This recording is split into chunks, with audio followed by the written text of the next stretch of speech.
ادھر ہی بیٹھ جائیں بھائی آپ۔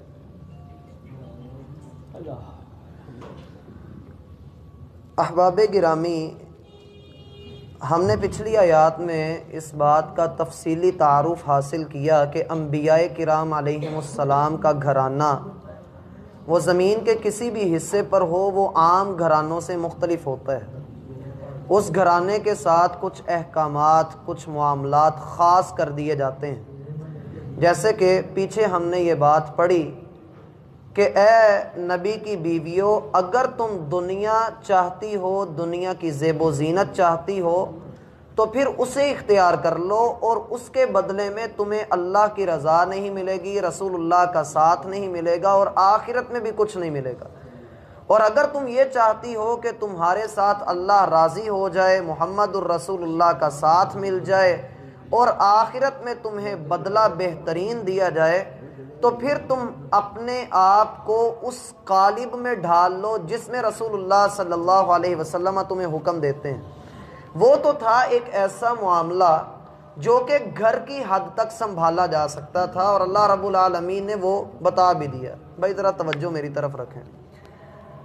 آیت نمبر 32 میں اللہ رب العالمین ایک نیا حکم لاگو کر رہے ہیں، لیکن اس میں بعض لوگوں کو مغالطہ یہ لگتا ہے کہ اللہ نے نبی کی بیویوں کو مخاطب کیا، اس لیے یہ حکم صرف نبی کی بیویوں کے ساتھ خاص ہے۔ جب ہم اس کو پڑھ چکیں گے تو آخر پہ انشاءاللہ ہم انالیسز کر سکیں گے کہ آیا واقعتاً یہ نبی کی بیویوں کے لیے حکم ہے یا عام خواتین کو بھی اللہ رب العالمین نے یہی حکم دیا ہے۔ ارشاد ہوتا ہے یا نساء النبی، اے نبی کی عورتوں، لستن کا احد من النساء، تم عام عورتوں کی طرح نہیں ہو۔ اگر ہم اس کلام کو رکھیں صرف ازواج مطہرات کی حد تک تو پھر تو یہ بات واقعتاً واضح معلوم ہوتی ہے کہ جو نبی کی بیوی ہے اس کا دنیا کی کوئی اور عورت مقابلہ نہیں کر سکتی۔ ہر ایک رشتہ جو ہم دنیا میں کرتے ہیں، کسی مرد کا، کسی خاتون کا، وہ آپس میں مشورہ کر کے کیا جاتا ہے، وہ ہماری مرضی سے ہوتا ہے۔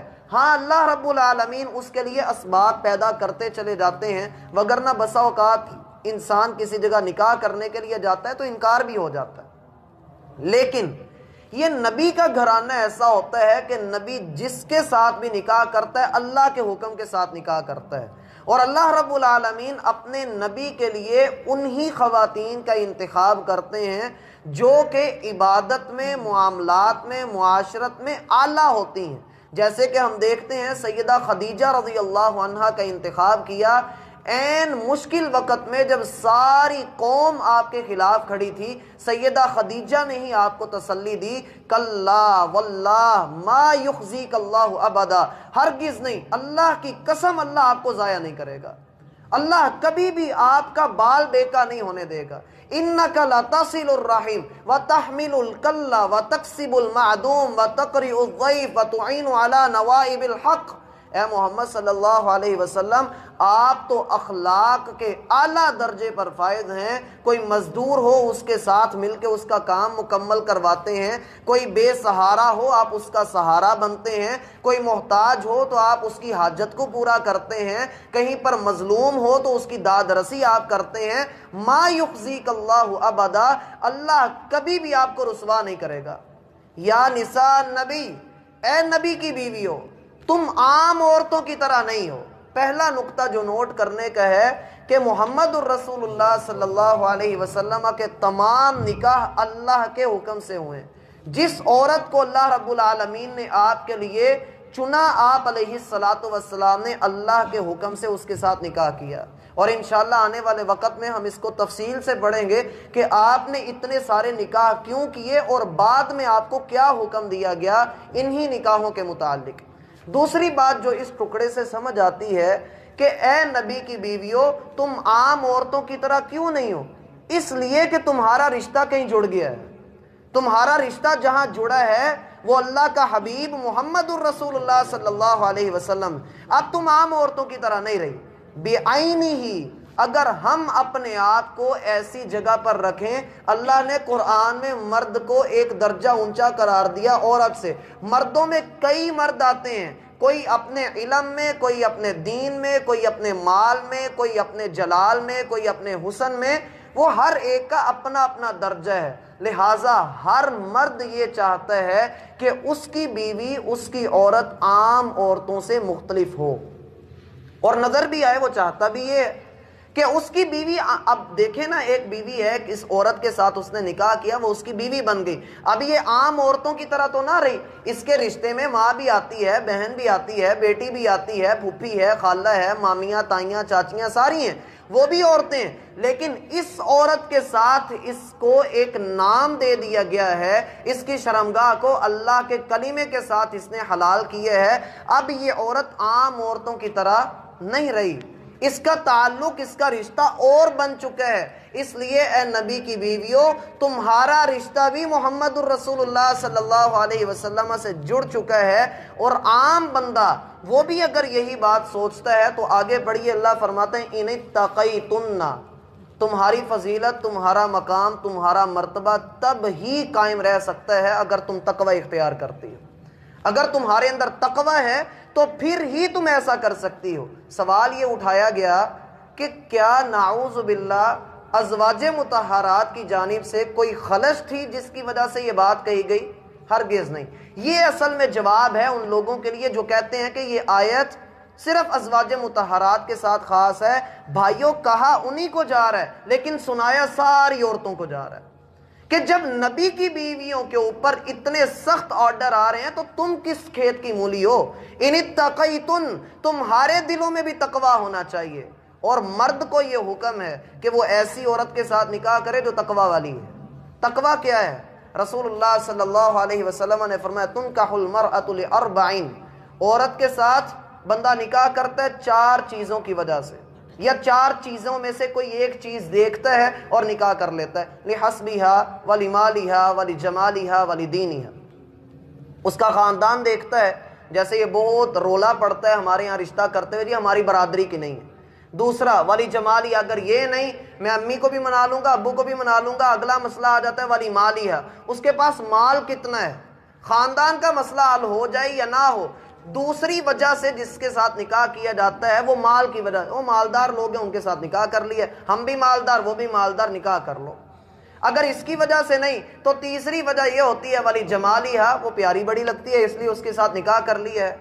ولی دینیہا، آخری بات جو بندہ دیکھتا ہے، آخر پہ آ کے جو بندہ بنیاد بناتا ہے جس چیز کی وجہ سے وہ نکاح کرتا ہے، معاشرے کی جو ہم اگر سروے کر کے دیکھیں تو بہت کم لوگ ہوتے ہیں جو آخر پہ آ کے پوچھتے ہیں بھئی لڑکی قرآن پڑھتی ہے، نماز پڑھتی ہے، اس کو قرآن کا ترجمہ آتا ہے، آنے والی نسلوں کی تربیت کرنی ہے، اس نے کل کو بچے کی ماں بننا ہے، یہ اس کی تربیت کیا کرے گی؟ یہ اگلے گھر میں جا رہی ہے، خاندان کے پاس جا رہی ہے، کسی کی بیٹی بننے جا رہی ہے، یا کسی کی بیوی بنے گی، کسی کی بہو بنے گی، کیا اس کے پاس دین بھی کچھ موجود ہے؟ اللہ کے رسول فرماتے ہیں یہ 4 چیزیں ہیں، ان میں سے کسی ایک کی وجہ سے نکاح کرتے ہو لیکن دین کو سب سے آخر پہ رکھتے ہو، فذالک الدین، تمہارے اوپر چاہیے فظفر بذات الدین، کہ تم دین کو سب سے اوپر رکھ کے اس بنیاد پر نکاح کرو۔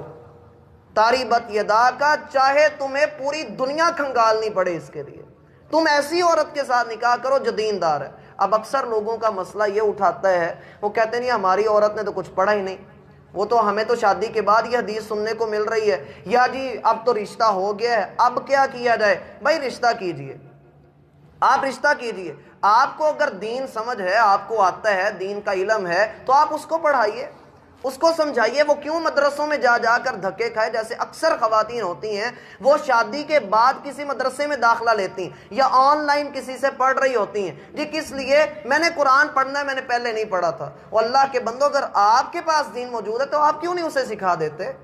یہ کل والی حدیث پھر اس میں آئے گی جو ہم نے کل پڑھی کہ 3 بندے ایسے ہیں جن کے لیے دگنا اجر ہے۔ وہ بندہ جس کے پاس لونڈی موجود ہو، وہ اسے تعلیم دے، اور تعلیم دینے کے بعد اس کے ساتھ نکاح کر لے، اور پھر اس کو جو ہے وہ سکھاتا رہے، اس کے لیے ہر عمل کے بدلے اجر ہے۔ جب آپ نے اس کو اپنے نکاح میں رکھ لیا تو اس کو پڑھا کر اس کو اپنے برابر کیجئے۔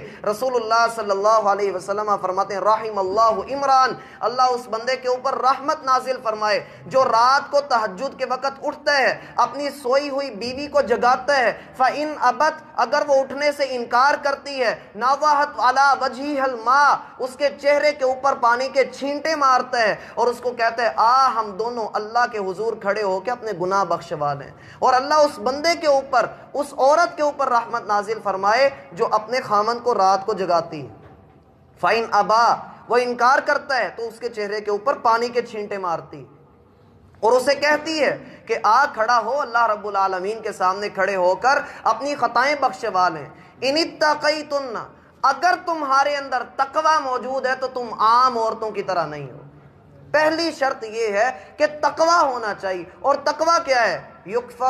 یشکر ولا یکفر، ہمیشہ اللہ کا شکر ادا کیجئے، کبھی اللہ کی ناشکری نہ کیجئے۔ یعطا ولا یعصا، ہمیشہ اللہ کی اطاعت کیجئے، کبھی نافرمانی نہ کیجئے۔ اور آخری چیز، اللہ رب العالمین کے شکر اور اللہ رب العالمین کی اطاعت کے ساتھ ہمیشہ اللہ رب العالمین کو یاد رکھیے، یذکر ولا ینسا، کبھی اللہ کو نہ بھولیے کہ میرے اعمال، میرے معاملات، میرا ایک ایک عمل، میری دلی کیفیات، میرے خیالات، میرے تصورات، تخیلات، میری سوچیں، میرے الفاظ، میرے ارادے، میرے ہر کام اور اعمال یہ اللہ کو پتہ ہے۔ میں اللہ کی نافرمانی کرتا ہوا فوت ہو گیا تو میرا کیا بنے گا؟ ان اتقیتن، خود کو گناہوں سے بچا کر رکھنا۔